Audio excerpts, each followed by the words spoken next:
Hello again, welcome back to Ingot Plays Nomifactory. I have done a little bit of work since the last episode, but nowhere near as much as between some of the previous episodes. But I've moved the... Actually, I think I put the numismatic dynamo with the diamond power here between episodes, so I don't think you would have ever seen that part of the system. But I have upgraded our power system now so that it is using the diamonds as a power source, and I've replaced quite a few of these cables as the power cables, so that if we head down here, the whole back line of the system is using these vibrant alloy energy conduits. So one of the issues we had with the diamond power generator is it makes 3000 RF per tick. The previous power cables that we were using, these energetic alloy energy conduits, can only transport 2048 energy per tick. And these four sugarcane steam dynamos were producing 1024, so they were producing half of that by themselves. Whereas these guys, so if with two of those running, they're producing 6000 RF per tick. So those have sextupled our power generation compared to this old steam system. And so probably I'll just tear down this steam system because we really don't need it once we've got that diamond power setup going. And then we'll expand the diamond power setup. Now we've got two of these numismatic dynamos. I actually did the maths on it, and if we take a quick look in here, every 15 seconds, it takes 15 seconds for the shulker deep mob learning to run. At the moment, we are getting a shulker pearl 20% of the time. So it takes 75 seconds to get the pristine shulker. And each of those gets us 6 diamonds. So every 12.5 seconds, we are getting a diamond. To produce 1.5 million power, which is what these numismatic dynamos make per diamond, at a rate of 3000 RF per tick, takes 500 ticks. Or converting that into seconds, because there's 20 ticks to a second, that means 25 seconds. You need a diamond every 25 seconds to run one of these machines. So if we're getting a diamond every 12.5 seconds, but we only need one every 25, that means we can run 2 lapidary generators for the one shulker up here. But at the moment, it's only superior tier. It's only got a 20% pristine chance. It's getting pretty close to becoming self-aware. It only needs to run another 39 times and then it'll become self-aware. At which point that becomes 30%. And at that point, it'll be producing spare diamonds at a rate of 1 diamond every 12.5 seconds. Which we'll be able to go over into storage as excess, or could run another one of those numismatic dynamos. And if I need more power, I can just make more of these simulation chambers and more lapidary generators. So we've got infinite power there. The polymer clay, I think I had almost finished. I had done the MV portion of it in the last episode with that still exposed wire there. In here, I've got the advanced chemical reactor, which is getting fed with ender pearls from here. And ender pearls go in here, melt down, and make the resonant clathrate. And then resonant clathrate makes pulsating dust, which combined with clay makes our 4 pulsating polymer clays, which then run the system up here. At the moment, with this guy here also at 20%, we can run 4.8 of these simulation chambers continuously. At the moment, we've only got 3, so we've got a surplus. And as soon as this gets another 48 runs, so 48 times 15 seconds, so in about 12 minutes, this will pop up to 30% as well, at which point it adds an extra 50% to what can be run. So at that point we can run something like 7.6 of these simulation chambers off this single simulation chamber and loop fabricator. And then over here we've just got the loop fabricator set to automatically make diamonds, automatically make ender pearls, and here I've put back in the blaze data model. Now that we've got the power to run it and the polymer clay to run extra things, I'm going to start expanding this system out so that we've got the the hellish matter, but 2, also the outputs that we get from this blaze matter. And from the blaze we can get sulfur dust, we can get magma blocks, and we can get blaze rods. I looked at the various options and I decided that for the time being, blaze rods were the most useful because they get us access to ender chests. And ender chests allow us to wirelessly transfer items between locations or even across dimensions. And so that will mean that we can actually separate some of these networks instead of having basically every single network actually connected to each other, which gets very convoluted when you've only got limited numbers of channels, and so therefore have to start using filters. For example, here I've got the dust blocks being pulled out here on the white channel and being put in here to make our netherrack. But also I've got the nether quartz here being pulled out on the white channel and being put in here to make the clathrate. So what I've had to do is actually put item filters on both of these just so that it's guaranteed that they'll only get that type of item. As it is, I don't think they would ever break because they've got full slots, but if somehow a slot did become empty, you could have the wrong item get in there and fill it up and break the system. And given there's only 16 channels, by being able to use ender chests, we can separate these networks from each other and then just import into, for example, the drawers there from an import chest behind it or underneath it, which is on a separate network to the rest. It will make pulling out of the drawers a bit more complicated, but that is a problem that we will solve later on. As I said though, I've replaced the power cables, all the ones underneath here, although it looks like I overlooked that one there. So give me just one sec and we can replace those. Here we go. Now the vibrant alloy energy conduits, I hadn't made those previously because they required vibrant alloy ingot. Vibrant alloy ingot just takes the energetic alloy that we already had and combines it with ender pearls. Now that we've got a source of infinite ender pearls, which is also should be producing excess ender pearls. Maybe it just hasn't had time to completely back up in the system down there. But energetic alloy plus ender pearl makes vibrant alloy in 30 seconds.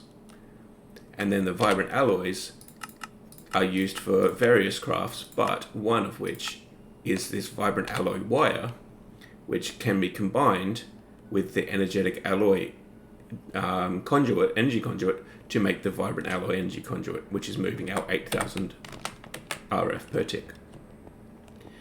So fairly happy with how all of this is set up, and those are progressing very well and getting rather close to being self-aware and having that 30% pristine. I'm just going to check on this system though, because possibly, no, every ender pearl that's going in there is being pulled downstairs. So why is the system not backing up on ender pearls? I think it's because this isn't full of resonant clathrate yet, but it is building up. Earlier on, that was down at about 22 or so. Now it's up at 32 and waiting on that pulsating dust. So I think what's happened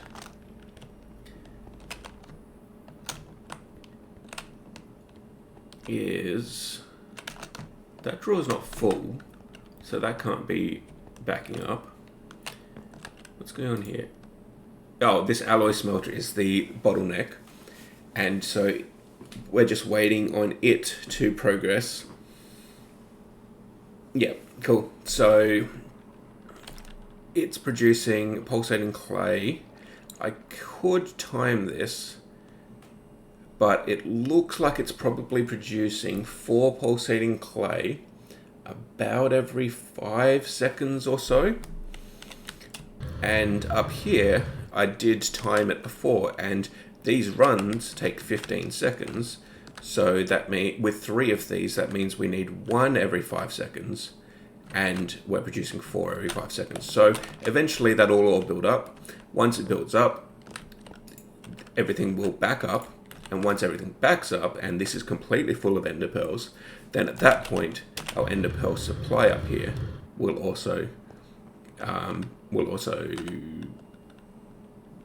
expand. Well, start to fill up.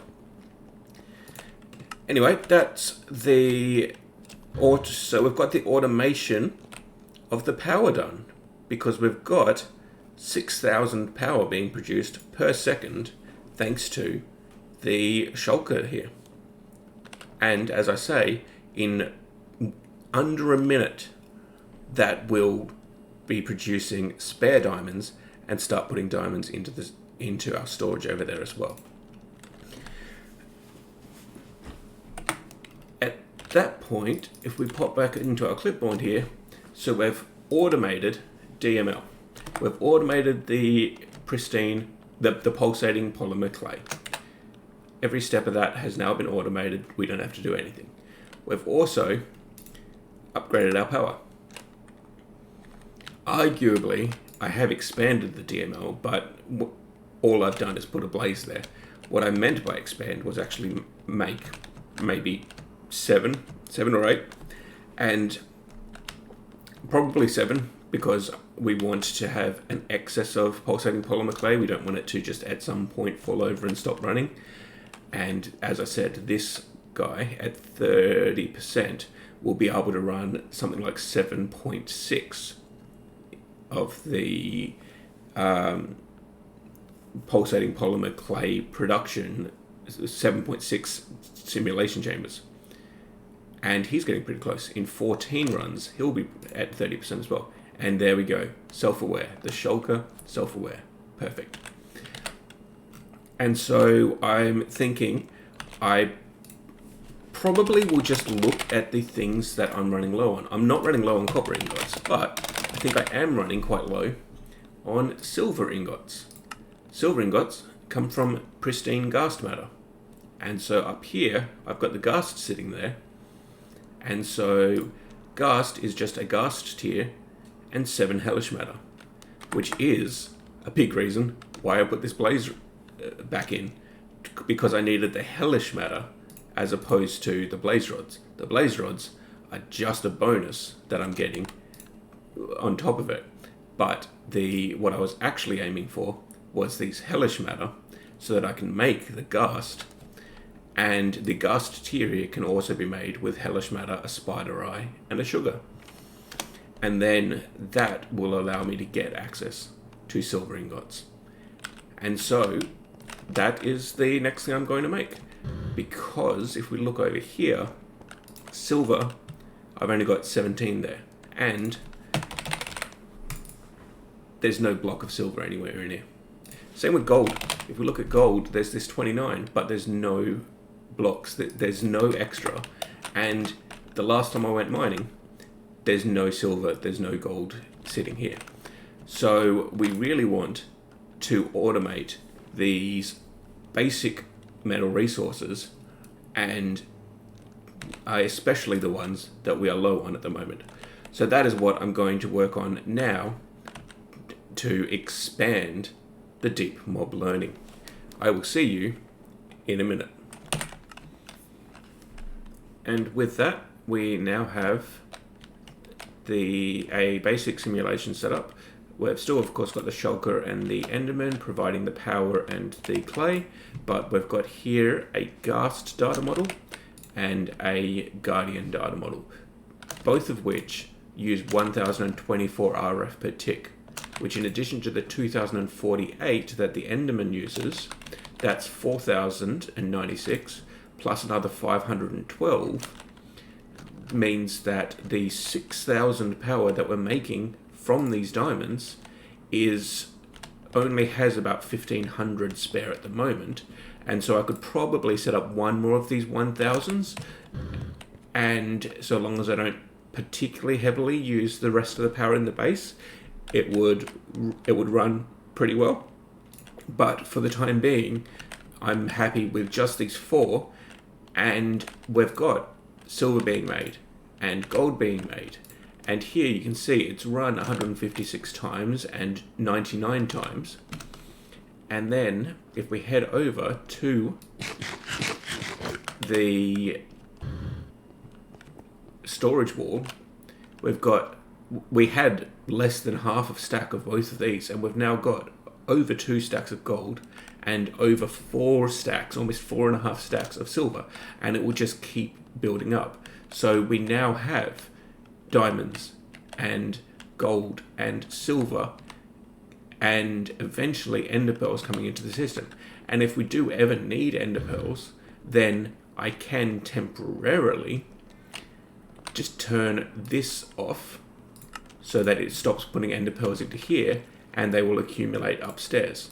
But ideally, we want all of this to completely back up, and then once it completely backs up, then the ender pearls will build up upstairs. Before we get to that point though, this needs to fully build up, so we need another 60 resonant clathrate here. This needs to completely fill with fluid, so it'll need to be 64 buckets worth, so 64 ender pearls there. Possibly all 3 of these need to. And over here, this would then need to fill up with a full stack, which is 16 is a normal full stack, but I don't know whether this could hold 64 of them.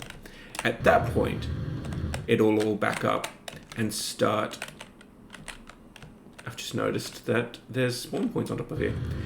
But yeah, at that point, it will back up and start building up in the system over here. But all that said, we have this random crate here with all of our ingots that aren't the automated resources. We've got this crate here with all of the stuff that I found while exploring and mob drops. We've got this crate here which has some deep mob learning stuff, but frankly only has 4 items now that I've got that set up. And we've got this crate here with all of our tools and machines and a bit of random stuff in it. I think that applied energistics would be the next good thing to do, and conveniently it is the last thing required in order to basically fill out the beginning chapter. That and making a pyrolyse oven, which makes phenol when you convert coal into coal coke, but I don't actually know it's used for circuits, but we'll come back to that later.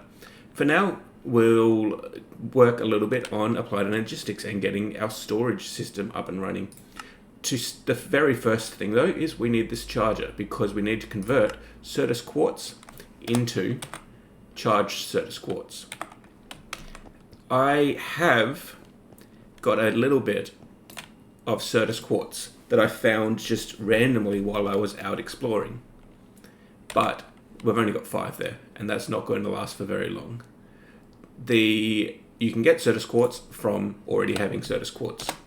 Or here in the autoclave, you can wash the Certus quartz that we got from ores out in the overworld with water, wash it to make Certus quartz crystals. So for that purpose, I do have an autoclave over here, but this one was designed to be used with basically anything that, with any type of fluid, whether palladium or deuterium. And so for one that is only going to be used for water, which is actually used for a fair number of recipes. Here, black quartz uses water. You can wash lapis to make lapis lazuli. You can get nether quartz. You can get diamonds. You can get there's lots of recipes that use water, but there's also lots of recipes that use other manual things. This one here, pulsating crystal, we've actually done that one a number of times, using a pulsating iron and a diamond to make pulsating crystals, which are then used to make the vacuum chests that I've got over in that tree farm.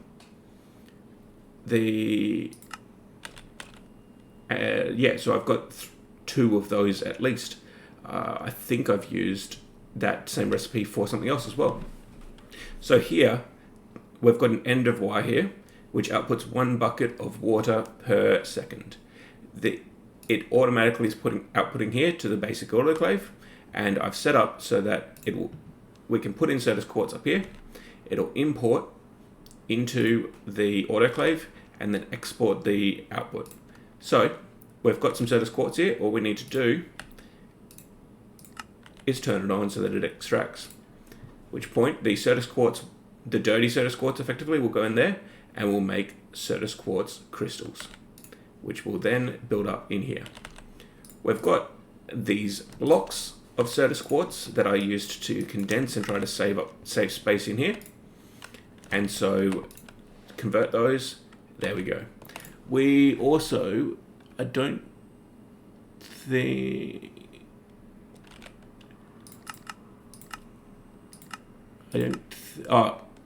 know that it doesn't look like we have any nether quartz blocks, and so I don't need to wash those or anything, but it does also look like nether quartz we're actually getting from glass anyway, and so that's a fairly simple process.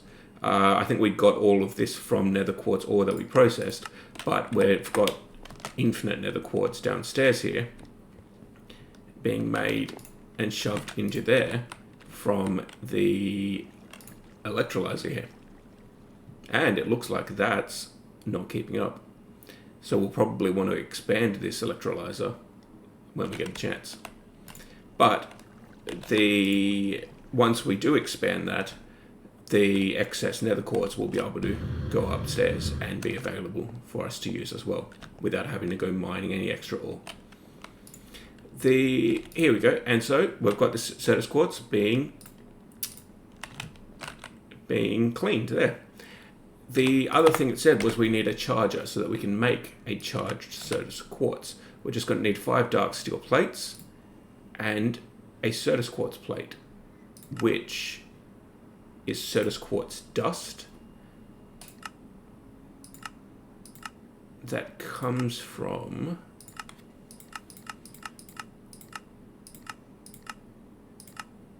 pulverizing Certus quartz crystals gets you a Certus quartz dust. I did notice you can also do just the Certus quartz, this unprocessed stuff, but well, yeah, we'll grab 2 of that. Yeah, and hang on, grab 2 of that to make the dust in a macerator. So if we pulverize those and then compress these, that'll get us the Certus quartz plates. Perfect. And then those, along with 5 dark steel, which is just steel plus obsidian. We've been making plenty of that. although obsidian is a little bit in short supply as well, we can automate obsidian, and that's probably the next thing I do look to set up over in the Deep Mob Learning Farm. But you can make it out of lava and water, or just lava, in fact, in the fluid solidifier. But lava you can get from magma blocks, and magma blocks was a possible output of blazes. You get 32 magma blocks per pristine matter, and so that is something that we'll probably want to get set up, is a blaze making magma blocks, automatically making lava in a chemical reactor, which only is 30 EUs per tick, so it's available at this LV tier, and then converting that into obsidian. Because at the moment, if I need obsidian, I have to go to the overworld and go mining there. Now, just quickly, we do need dark steel plates, so let's just process those fairly quickly. And then as soon as those are done, we can make the charger, and we can get some charged Certus quartz crystals and get started with applied energistics. I suspect the next step after that is to make an energy acceptor. So let's get ready for that. Here we go, dark steel plate, charger, there. And the charger is just going to need power, so let's just put it there temporarily. We'll move it later. And they're charged Certus quartz. We'll make 8 of them.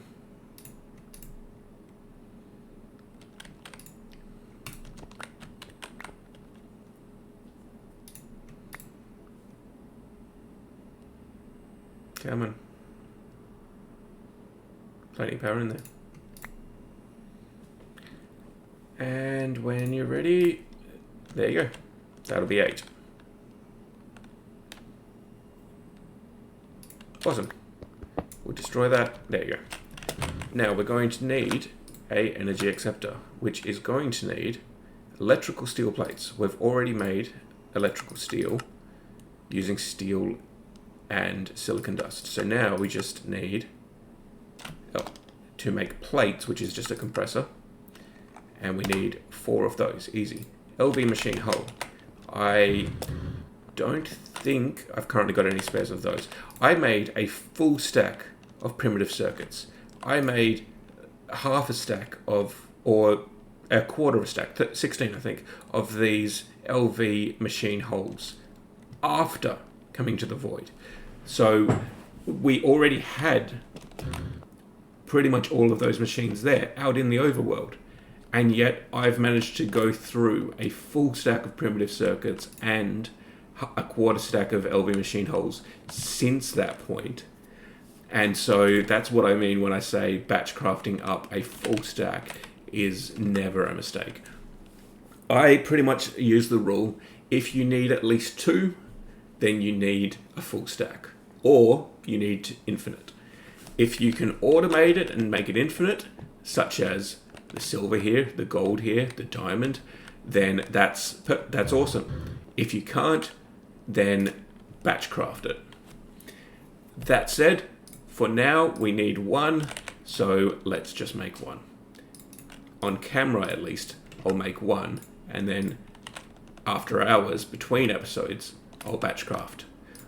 Also, I note that we're running quite low on wrought iron. In fact, we don't even have enough to make the LV machine casing, so I'll just do another stack of iron ingots there, which should be fine because we've got all of these blocks of iron up the top, which means we've got a lot more iron there than it actually looked like we had.